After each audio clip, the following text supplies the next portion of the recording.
Hi everyone, I hope you are all enjoying this beautiful festival of Navaratri. On the first day, we saw what we can learn from goddess Shailaputri, her clarity of mind, how we need to set goals, what are the clarity that we need to have in setting goals. The second day, we saw and learned from goddess Brahmacharini, how to be determined. She was determined to get married to Lord Shiva. Today is the third day and we learn from goddess Chandraghanta. It seems when Lord Shiva agreed to marry Parvathi, he came in a procession. This was no ordinary procession. Lord Shiva was smeared in ashes.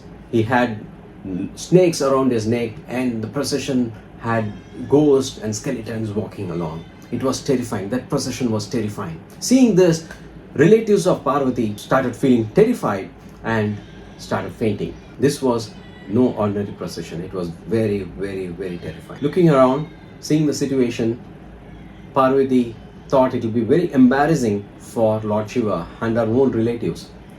So she transformed herself to be as dreadful as Lord Shiva, and she transformed herself into a 10-handed Devi. Her 9 hands had deadly weapons and she herself was mounted on a tigress.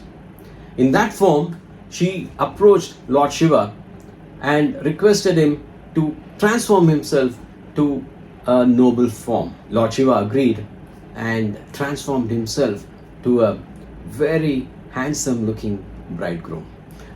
He had beautiful clothes, he had beautiful jewels, and in that form he married Parvati. And even today we celebrate that day as Mahashivaratri.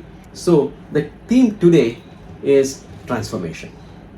What is that we need to transform in our lives? How many of us feel that we want to be a better person than what we were yesterday? So I've got 7 simple tools that will help us to transform to the better person that we want to be. Number 1, see the person that you want to become.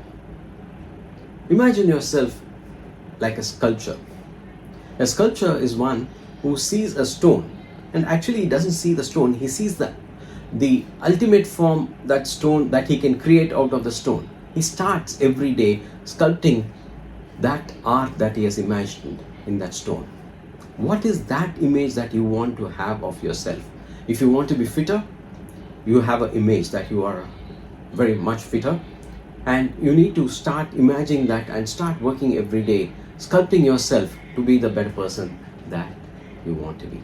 Number 2, find that habit that is associated with a thing that you want to change. For example, if you're overweight and you are going to the gym and working out, just that alone won't help. Exercise plus the proper diet is what will help. So you need to have the right habit of exercise and the right habit of eating properly is when the change will happen. Number 3, practice every day. Few days of practice and the other days you're not practicing, it won't help. Consistency is the key.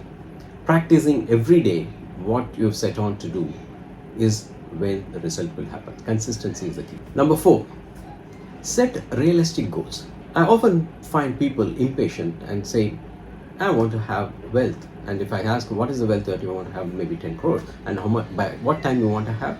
Maybe in the next 6 months, 1 year.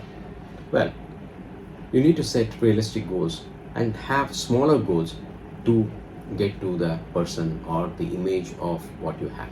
Number 5, this is my favorite. Look into your mirror. Talk to that person. Ask him tough questions. Is he happy with what you are doing today? Is he satisfied with what you did today? Talking to oneself is very, very important. Number 6, surround yourself with people who will tell you the truth. If you have people around you who always say yes to everything that you say, then you are in trouble. You need to have people who will challenge you, tell things straight on your face. Number 7, you have to take risks. You can never be the person you want to be continuing to do what you're doing today. If growth has got a voice, its only request to all of us would be come out of the comfort zone. When you put yourself in an uncomfortable position, in uncomfortable zone, is when personal growth happens. Transformation is an art. It's a process. It's a continuous process. There is no quick fix change. Change doesn't happen. Transformation doesn't happen overnight. It's a constant, consistent process. You need to work day in and day out to realize that goal that we set for ourselves. Just like Goddess Chandraghanta and Lord Shiva transform themselves, let us also transform ourselves to the person that we want to be. Let Goddess Chandraghanta bless us in that transformation. Have a beautiful Navaratri.